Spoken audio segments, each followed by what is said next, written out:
If a tree falls in the forest, and then that keeps happening, at what point can we no longer call it a forest? Now, the basic definition of credit, you take the future and spend it now.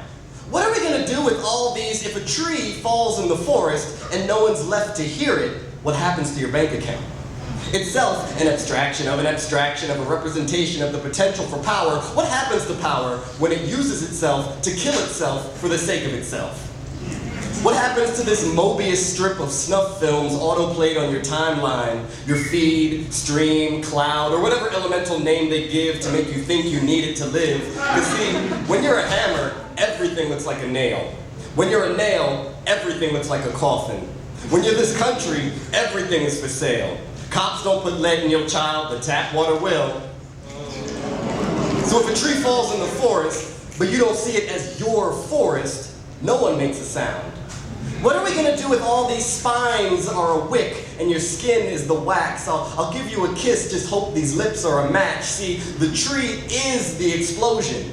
Seed in a blink becoming its full self, just like you.